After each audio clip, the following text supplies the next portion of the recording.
लगातार मॉनिटरिंग कर रहे हैं सब अधिकारियों के साथ में, और पहले तैयारी कर रखी थी हम लोगों ने, जिससे कि कैसी भी विपदा आए तो लोगों को तकलीफ नहीं हो। ये व्यवस्था हमने पहले ही कर रखी थी। मेरे ख्याल करीब 15-17 हज़ार लोगों को तो हमने पहले से शिफ्ट करवा दिया। कच्चे झोपड़े थे उनको नुकसान हुआ, कुछ पक्के मकान थे उनको नुकसान हुआ है। तो एसडीआरएफ की जो नॉर्म्स है उसके अकॉर्डिंग टू सर्वे हो रहा है, जिला पैसे नहीं कर रहा है, उन सबको मुआवजा दिया जाएगा। और मुख्यमंत्री जब हवा में उड़ान भर रहे हैं, एसडीआरएफ में सरकारी आंकड़े कह रहे हैं 2750 करोड़ रुपए इनके पास है, जिसमें 50% पैसा केंद्र सरकार का है। इन्होंने सिर्फ येलो अलर्ट, रेड अलर्ट जारी करने के अलावा कोई जो पता था पूरे देश के अंदर कि इस प्रकार का तूफान आ रहा है, राजस्थान की सरकार की जीरो तैयारी थी। आज गुजरात के अंदर 100 किलोमीटर की रफ्तार से ज़्यादा वो तूफान गुजरा, 1 कैजुअलिटी होती है। यहाँ 50 किलोमीटर की दर से गुजरा, 7 कैजुअलिटी होती है।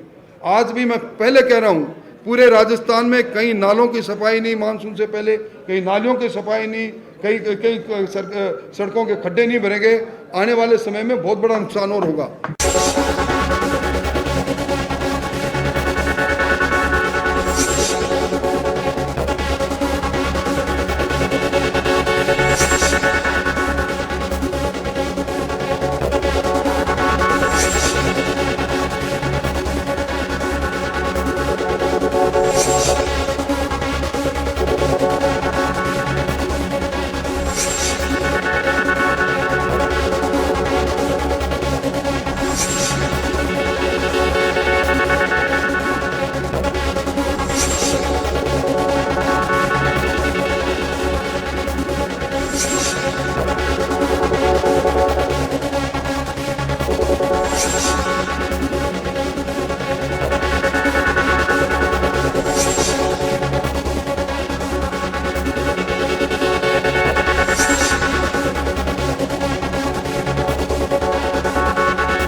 नमस्कार जंटी में स्वागत है आपका। मैं हूं योगेंद्र, आप देख रहे हैं खास खबर। खास खबर में हम बात करेंगे राजस्थान की सियासी पारे की। बिपरजॉय का असर राजस्थान में भी रहा, खासकर पश्चिमी राजस्थान के जिलों में, और उनमें भी बात करें तो पाली, सिरोही, जालोर, बाड़मेर, इन जिलों में काफी तबाही हुई है। मुख्यमंत्री अशोक गहलोत अपने पूर्व निर्धारित दौरे कैंसिल करके, उनके स्थगित करके और एक हवाई सर्वे किया है। हवाई सर्वे के दौरान उन्होंने पब्लिक से मुलाकात की है, कहा भी है, माना भी है कि इससे काफी नुकसान हुआ है। सरकार भरपाई की पूरी कोशिश करेगी और रूल्स के अकॉर्डिंग जो कुछ किया जा सकता है वो करेंगे। अधिकारी को निर्देश दिए हैं कि राहत के काम को तीव्रता के साथ में जनता तक पहुंचाएं, धरातल पे उतारें। वो भाग जो प्रभावित क्षेत्र है बिपरजॉय का असर वाला, उसके नागरिकों से भी मुलाकात की है, वहां पे क्या कुछ नुकसान हुआ उसका जायजा भी लिया है। बीजेपी ने इसे केवल हवाई बताया है और कहा है कि सरकार के तमाम दावों की पोल खुल गई है, जनता को किसी तरह की राहत नहीं दे रही है। चलिए हम चर्चा शुरू करेंगे। हमारे साथ राजेंद्र शर्मा साहब विश्लेषक हैं और राजकुमार शर्मा जी कांग्रेस से है, आशीष चतुर्वेदी जी हमारे साथ में भाजपा से हैं। आशीष जी, आपके पास आना चाहूंगा। बीजेपी को क्यों लग रहा है कि केवल हवाई सर्वे जो मुख्यमंत्री ने किया है वो केवल बस एक हवाई है? देखिए योगेंद्र जी, ये जो विपरजॉय आया है, ये जो साइक्लोन है, ये बहुत पहले से इसका प्रेडिक्शन हो गया था और 25 साल बाद ये जो हमारा तट है, पश्चिम तट, उस पर टकराया है। आप देखिए कि उसको लेकर के प्रधानमंत्री जी ने पहले एक बैठकें ली, गृह मंत्री जी ने भी उस पर सुपरविजन रखा और गुजरात में ये कोशिश की गई कि इतना भयानक तूफान है, उसके बावजूद भी कोई जनहानि नहीं होना, अपने आप में ये हमारे डिजास्टर मैनेजमेंट की सफलता को दर्शाता है। और देखिए योगेंद्र जी, तकनीक का युग है। आजकल टेक्नोलॉजी से बिल्कुल पता पड़ जाता है कि तूफान किस समय आएगा, उसकी स्पीड क्या रहेगी, किस टेरिटरी से वो गुजरेगा। और लगभग वही पैटर्न जो आया है कि भाई राजस्थान में ये जो है जालोर सीमा से प्रवेश करेगा। डेट पता थी, हवा की स्पीड हमको पता थी, लेकिन सरकार ने जो उसकी व्यवस्थाएं होनी चाहिए, जो एक जैसे कहते हैं ना कि सरकार को जो डिजास्टर मैनेजमेंट को लेकर के जो व्यवस्थाएं करनी चाहिए थी, जो लोग थे जहां पे सरकार को लग रहा था कि इनके मकान क्षतिग्रस्त हो सकते हैं, उनको खाली कराना। आप देखिए गुजरात के अंदर जो द्वारका है, चकवा फोर्ट है और मांडवी है, वहाँ पे लाखों लोगों को वहाँ पे उनको शेल्टर दिया गया। अनाउंसमेंट किए गए कि या तो आप अपने रिश्तेदारों के चले जाइए या फिर गवर्नमेंट उनको शेल्टर प्रोवाइड किए। इस तरह की कोई तैयारी हमको राजस्थान में देखने को नहीं मिली। जिस तरह से सरकार को नहरों की मरम्मत करनी थी, नहरों, आप देखिए जो मेन जल भराव हुआ है सांचौर के अंदर, उसमें नहर का भी एक पॉइंट आ रहा है कि साहब नहर के कारण जो है पानी गया। देखिए निश्चित रूप से ये प्राकृतिक आपदा है और उसमें कई बार सरकारों का नियंत्रण रहता नहीं है, लेकिन कुछ जगह पे सरकारों का नियंत्रण रहता भी है अगर हम बात करें तो। और जहां तक मुख्यमंत्री जी का ये स्टेटमेंट आया कि हम कोशिश करेंगे, मुख्यमंत्री जी आप कोशिश नहीं करनी है, अब राजस्थान सरकार के प्रमुख हैं, आप मुखिया हैं। जिन लोगों की जो जनहानि हुई है, जो पशुओं की काफी रिपोर्ट आ रही है कि भेड़, बकरी, गायों, उनको काफी नुकसान हुआ है, जी। खेतों को काफी नुकसान हुआ है, तो निश्चित रूप से सरकार को उसका तुरंत जो है आकलन करना चाहिए और जो भरपाई है वो तुरंत करनी चाहिए। कोशिश नहीं करनी चाहिए, सरकार को करना चाहिए। सरकार का नैतिक दायित्व है। योगेंद्र जी, राजकुमार जी, सुना आपने कि गुजरात में भी यही तूफान आया था, लेकिन वहां बीजेपी की सरकार है, सजगता के साथ में वहां जन और धन हानि को बचा दिया, लेकिन राजस्थान में नहीं कर पाई सरकार ये व्यवस्था। ये बीजेपी का आरोप है। देखिए योगेंद्र जी, ये जो विपरजॉय नाम का तूफान हिंदुस्तान में आया है, खासकर राजस्थान में अभी 2-3 दिन से प्रवेश किया है और उसके ऊपर भारतीय जनता पार्टी जिस तरह की राजनीति कर रही है उसकी कांग्रेस पार्टी बहुत निंदा करती है।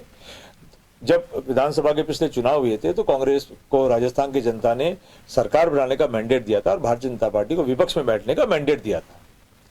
पिछले 4.25 साल से राजस्थान की कांग्रेस की सरकार तो अपना धर्म निभा रही है राजस्थान की जनता के प्रति, लेकिन भारतीय जनता पार्टी विपक्ष का जो अपना धर्म है वो प्रॉपर तरीके से निभा नहीं पा रही है। और जब ये चुनाव हार जाते हैं विधानसभा का, तब ये कहते हैं हम जनता का आदेश स्वीकार करते हैं, और उसके बाद ये एक सकड़ी गली निकालते हैं और ये कहते हैं कि हमको वोट प्रतिशत कांग्रेस से ज्यादा मिला है या पहले जितना मिल गया है। मैं भारतीय जनता पार्टी के प्रवक्ता को और पूरी की पूरी भारतीय जनता पार्टी को ठोक ठोक के कह रहा हूं कि भारतीय जनता पार्टी अपनी आदतें सुधार ले, वरना राजस्थान में 2023 में आप फिर चुनाव हारेंगे। और ये जो स्टेटमेंट आप देते हैं जिससे आप सकड़ी गली से बाहर निकलते हैं, ये कहने लायक नहीं बचेंगे कि पिछला प्रतिशत जो था उससे हमको वोट कम मिले। आपको पिछला प्रतिशत भी वोट कम मिलेगा। हम राजस्थान की जनता की सेवा करने के माध्यम से राजस्थान की यहाँ सेवा कर रहे हैं, और उस हम सेवा का जब काम करते हैं तो उसमें आप राजनीति करते हैं। हमारे यहाँ इतना बड़ा तूफान आया, माननीय मुख्यमंत्री जी ने सारे प्रोग्राम अपने कैंसिल किए, ले अपना हवाई जहाज उड़ पड़े, पूरे के पूरे जहां जहां भी प्रभावित इलाके हैं वहां दौरा कर रहे हैं, अधिकारियों को निर्देश दे रहे हैं, और लोगों को वहां आज स्वयं वहां रात को रुकेंगे, लोगों को राहत प्रदान कर रहे हैं। योगेंद्र जी, जब मुखिया किसी इलाके में रुकता है तो निश्चित तौर पे अधिकारी बहुत मुस्तैदी से काम करते हैं। राजस्थान के तमाम कर्मचारी इस तूफान में जो लगे हुए वो मुस्तैदी से काम कर रहे हैं, हम उनकी तारीफ करते हैं। लेकिन ये आपदा है और आपदा बहुत बड़ी है, इसमें हमको राजनीति नहीं करनी चाहिए कि गुजरात में तो बहुत अच्छा प्रबंधन हो गया, महाराष्ट्र में तो बहुत अच्छा प्रबंधन हो गया, और अब राजस्थान में नहीं हो रहा है, और हरियाणा में बहुत अच्छा हो रहा होगा।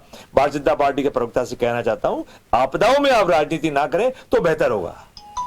मैं राजेंद्र जी आपके पास मैं आना चाहूंगा यहाँ पे एक बार, और आपदा प्रबंधन की जो बात की जा रही है अभी आशीष जी ने कहा, वो मेरे ख्याल में समुद्री क्षेत्र यानी कि कोस्टल एरिया जो है, शायद वहां पे ज्यादा लहरें और ज्यादा तबाही का एक मंजर देखने को पहले भी मिल चुका है।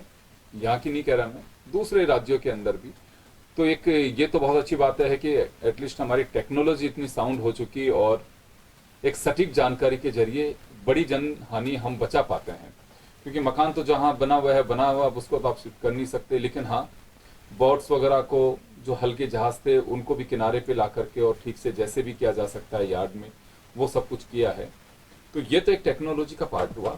लेकिन अभी गुजरात के भी हम आंकड़े देख रहे हैं कि वहां पे भी काफी मकान भी टूटे, मवेशियों को भी नुकसान हुआ है, लोगों का भी हुआ है।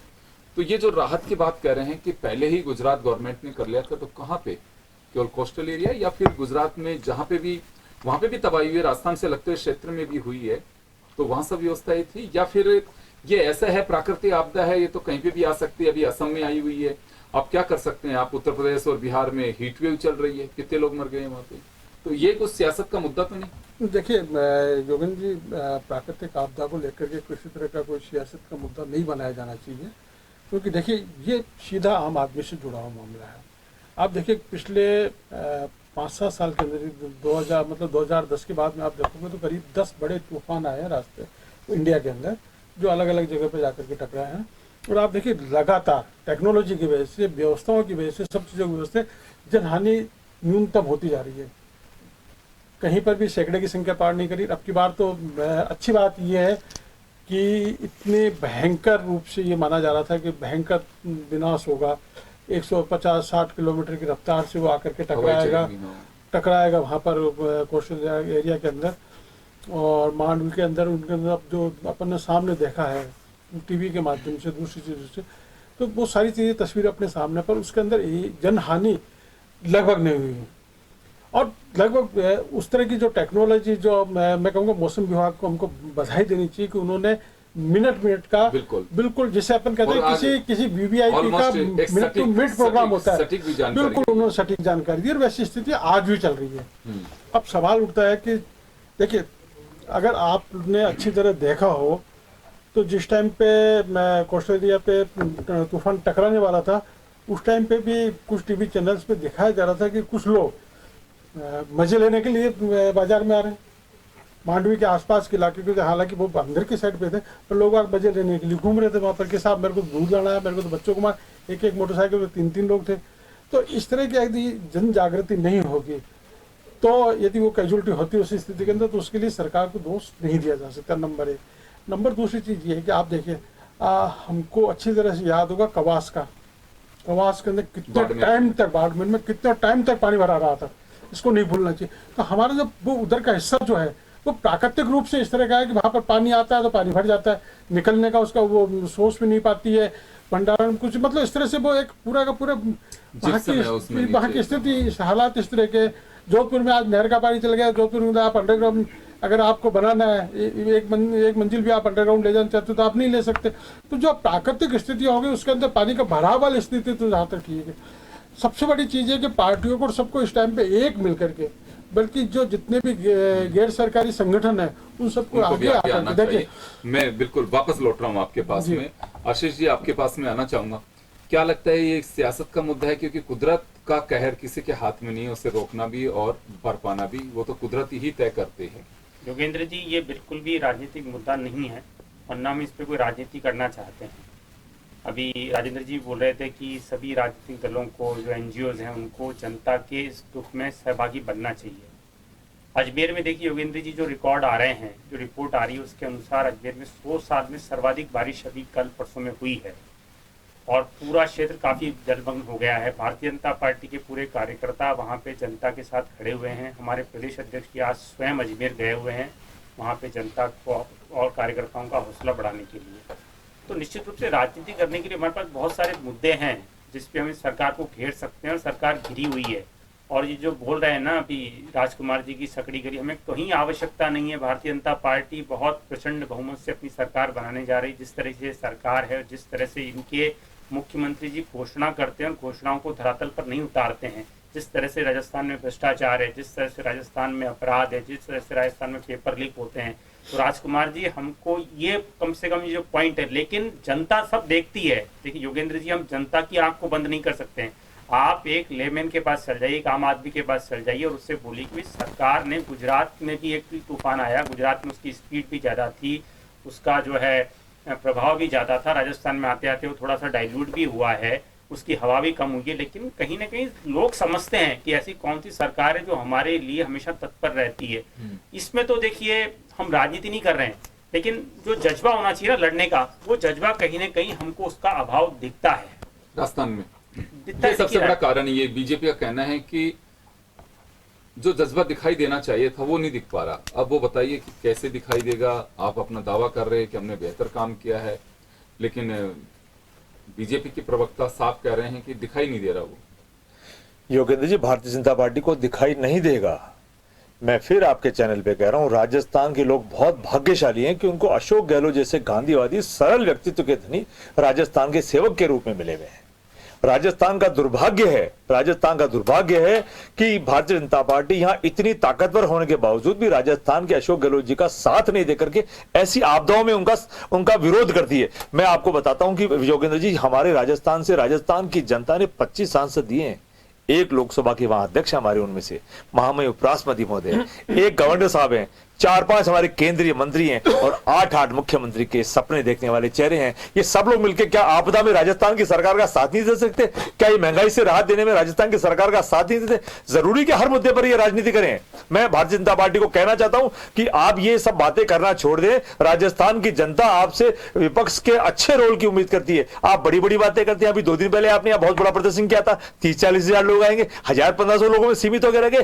क्यों जनता को गुमराह करना चाहते हो? राजस्थान की सरकार को शांतिपूर्वक काम करने दो, मेहरबानी करके मेरा आपसे निवेदन है। तो बीजेपी अपना विपक्ष के जो भूमिका होती है उसे अदा नहीं कर पा रही। 5 साल से तो दिख नहीं पा रही है। किरोड़ी लाल मीणा जी इनके आंदोलन करते हैं। उनका आरोप है तत्कालीन भारतीय जनता पार्टी के अध्यक्ष आदरणीय पूनिया जी मेरा साथ नहीं देते हैं। उन्होंने आलाकमान तक शिकायत पहुंचाई। किरोड़ी लाल जी पोथी ने निकाल करके रिकॉर्ड आंकड़े निकाल के इधर उधर से लाते हैं और छोटी मोटी प्रेस कॉन्फ्रेंस करते हैं और भारतीय जनता पार्टी फिर सकड़ी गली से बाहर निकल जाती है। तो ऐसा क्यों कर रहे हैं? अगर राजस्थान में कोई आंदोलन हुए, घपले हुए हैं, कोई बेईमानी राजस्थान कांग्रेस की सरकार ने की है तो उजागर करिए ना, मना कौन कर रहा है आपको? लेकिन आप करते हैं। कोई भी योगेंद्र जी एक बड़ा आंदोलन भारतीय जनता पार्टी 8-10-15 दिन का नहीं चला पाई है। ये आते हैं, प्रेस कॉन्फ्रेंस करते हैं और गायब हो जाते हैं, पन्ने लेके आते हैं, टीवी पे आते हैं और गायब हो जाते हैं। अगर कोई बड़ा मुद्दा आपको पकड़ में आया है तो करिए ना आंदोलन, खुला है पूरा मैदान, लगा दो टेंट। राजस्थान में बड़ी बड़ी जगह खाली पड़ी है, पूरा विद्यानगर खाली पड़ा, लगा दो टेंट। दम होना चाहिए योगेंद्र जी, लेकिन खाली बातें करने से राजनीति नहीं होती है। आप केवल बातों की राजनीति करना चाहते हैं।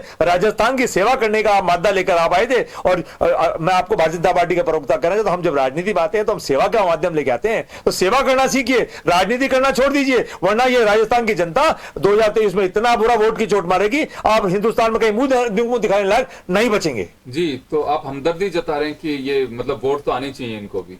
राजस्थान की जनता की सेवा करने में आप कोई कोस कसर नहीं छोड़े। भले ही हमारे 2 वोट आपके पास चले जाए, उसका गम नहीं है हमको, हम सत्ता में रहे न रहे इस बात की हमको परवाह नहीं है, लेकिन राजस्थान की जनता के साथ कोई बेईमानी नहीं होनी चाहिए। राजस्थान की जनता की हम सेवा करेंगे, इस बात का हमारा संकल्प कल भी था, आज भी और आगे भी रहेगा। बेईमानी कर कौन रहा है? भारतीय जनता पार्टी कर रही है। हम राजस्थान की जनता लग रहा है सत्ता में थोड़ी ना है योगेंद्र जी, हम सत्ता में हैं, राजस्थान की जनता ने हमको मैंडेट दिया सत्ता में रहने का, हम राजस्थान की जनता को महंगाई से राहत देने का प्रयास करें। ये उसमें राजनीति करते हैं, हमारे टेंट उखाड़ते हैं, माइक उखाड़ते हैं, अधिकारियों को उल्टा सुल्टा बोलते हैं। मैं कहता हूं राजस्थान की जनता को लाभ लेने दीजिए, रुपया 8 आना 4 आना जो मिल रहा है वो लेने दीजिए। आपने तो कुछ दिया नहीं, 500 रुपए का सिलेंडर पूरे हिंदुस्तान में कहीं नहीं मिल रहा। आदरणीय प्रवक्ता महोदय, ये राजस्थान में लेने दीजिए, राजस्थान की जनता को लाभ लेने दीजिए। आपने भी तो करोड़ों रुपए के दफ्तर बना लिए अपने, पूरे के पूरे राजस्थान में योगेंद्र जी, पूरे के पूरे हिंदुस्तान में हाईटेक दफ्तर बना लिए। उसका राजस्थान के जवाब आपसे जनता आपसे जवाब नहीं मांग रही है। और राजस्थान की जनता को जब 500 रुपए का सिलेंडर दे रहे हैं, 50 यूनिट से 100 यूनिट बिजली फ्री दे रहे हैं,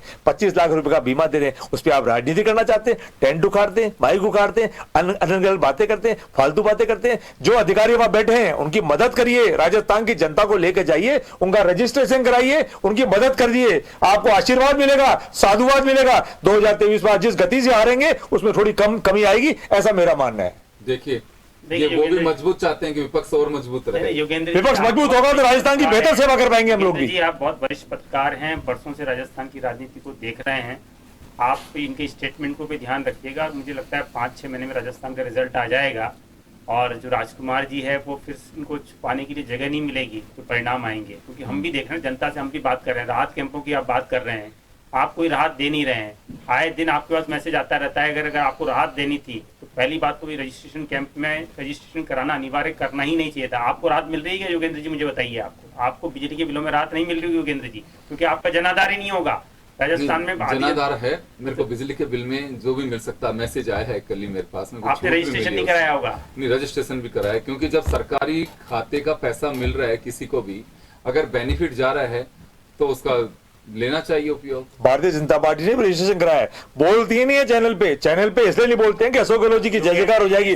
और आशीष जी, मैं आपको बता दूं, 25 लाख रुपए का बीमा तो बड़ी बड़ी कंपनी बनी है। सर्वाधिक महंगा पेट्रोल राजस्थान में मिल रहा है, सर्वाधिक। पेट्रोल को छोड़ो ना, 500 रुपए सिलेंडर की बात कर लो, 25 लाख रुपए बीमा की बात कर लो। मैं कह रहा हूं कि जो भी हम राहत दे रहे हैं उसमें राजस्थान की जनता का साथ देने के लिए आप हमारा साथ दीजिए, मेरा आपसे निवेदन है, वरना 2023 में बहुत बुरा पीटेगी जनता आपको वोट की चोट से। जनता बहुत समझदार है राजकुमार जी, जनता बहुत समझती है कि कौन सी ऐसी सरकार जो भ्रष्ट है। आपके हर जिले में आपके हर मंत्री पर भ्रष्टाचार के आरोप लगे हुए हैं, चाहे वो जलदाय मंत्री हो, चाहे विद्यानगर का स्टेडियम खाली पड़ा है पूरा, चाहे वो टिकाराम खूब बड़ा स्टेडियम बनाया अशोक गहलोत जी ने। ये क्या रहे, लगाओ टेंट बड़ा, डॉम लगाओ बड़ा, आंदोलन करो। जा रहे हैं ना, हम जिलों में जा रहे हैं, जन आक्रोश रैलियां कर रहे हैं, जनता से संपर्क कर रहे हैं, जनता बिल्कुल तैयार बैठी, जनता आई नहीं रही है। अरे तैयार बैठी हुई है, आप लिख लो, आज की तारीख में लिख लीजिए कि जब परिणाम आएंगे तब आपकी क्या स्थिति रहेगी। आप किसी भी स्थिति में जो 2013 की स्थिति है वहीं पे पहुंचेंगे दोबारा, जो आपकी स्थिति थी। तो फिर तो आप तो सीएलपी लीडर बना रहे हैं, आपकी पार्टी का दावा है कि गाड़ी में आएंगे बस।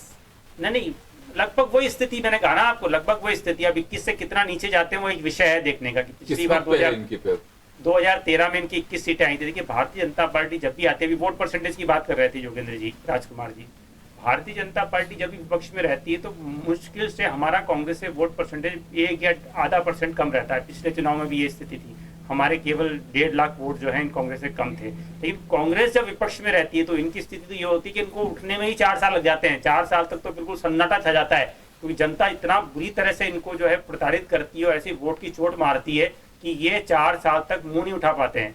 भारतीय जनता पार्टी पिछले 4.5 साल से लगातार जनता के साथ खड़ी हुई है। जनता को सब समझ में आ रहा है। सारे मुद्दों की बात कर लें हम, चाहे भ्रष्टाचार की बात करें, चाहे अपराध की बात कर लें, चाहे बेरोजगारी की बात कर लें। चलिए राजेंद्र जी, आपके पास में आना चाहूंगा मैं, और एक बात जरूर जानना चाहूंगा कि सियासत का वक्त होता है, खासकर चुनाव का जो साल होता है, यूं तो राजनीतिक दलों में 24 घंटे ही सियासी मोड पे रहते हैं, लेकिन जब चुनावी साल हो तो एक एक चीज, वो प्राकृतिक आपदा है और चाहे कुछ भी हो, अभी तो ये दौर पहला है, क्योंकि ये तो एक चक्रवाती तूफान के कारण ये बरसात आई है, रेन सीजन भी आ रहा है, उसकी वजह से भी होगा। और ये तो शुक्र है कि बिहार और यूपी की तरह हीट वेव्स नहीं चल रहे हैं, अदरवाइज तो यहाँ पे और परेशानी होती। वो भी एक प्राकृतिक आपदा ही कहूँगा उसको भी मैं, प्रकृति का कहर है वो भी। तो क्या लगता है आपको कि कोई नई बात नहीं है, ये आरोप प्रत्यारोप लगते आए हैं, लगते रहेंगे, पहले भी लगते रहे हैं, और इसे रस्म अदायगी की तरह कहें कि विपक्ष को जवाब देना, बोलना है, सत्ता पक्ष को जवाब देना है।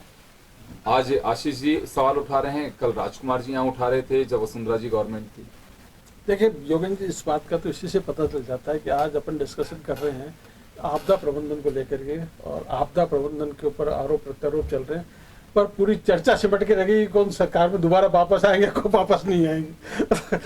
तो अब ये देखिए कि हमारा सीरियसनेस कितनी है आपदा प्रबंधन को लेकर के, या हम कितना मिलजुल करके इस आपदा की घड़ी के अंदर आम जन के साथ जाकर के किस तरह से उनको संबल दे सकते हैं, सहयोग दे सकते हैं, उनके दुख को दूर कर सकते हैं। दूर तो नहीं किया जा सकता, कम किया जा सकता है, कितना कम कर सकते हैं, किस तरह से राहत दे सकते हैं, वो चीज़ बात करने की जरूरत है कि हम किस तरीके से वहाँ पर दूध के पैकेट, अगर दूध नहीं है तो दूध की थैलियाँ भिजवाएं, खाने का पैकेट या और कोई दूसरी चीज़ है, राशन सामग्री है और कोई दूसरी चीज़ है, कंबल अम्बल है, जो भी जिस चीज़ की जरूरत है जिस क्षेत्र के अंदर, टेंट पहुंचाने की या कोई चीज़ पहुंचाने, उसको लेकर के यदि हम दोनों पार्टियां मिलकर के, बल्कि मैं कह रहा हूँ सभी राजनीतिक दल और सभी संस्थाएं मिलकर के इस तरह से करें प्रयास, बिल्कुल, तो हम वही सबसे बड़ी बात है, क्योंकि बयानबाजी तो बाद में भी की जा तो सकती ये है। सत्ता आने जाने तो की यही ये बात सब है कि चीजें चलता बिल्कुल रहेगा। राहत कैसे दी जा सकती है, क्योंकि बड़ी बड़ी चीज़ परेशानी में लोग होते हैं, बिजली नहीं आ पाती है, वहाँ खाने के पैकेट्स की दिक्कत आती है।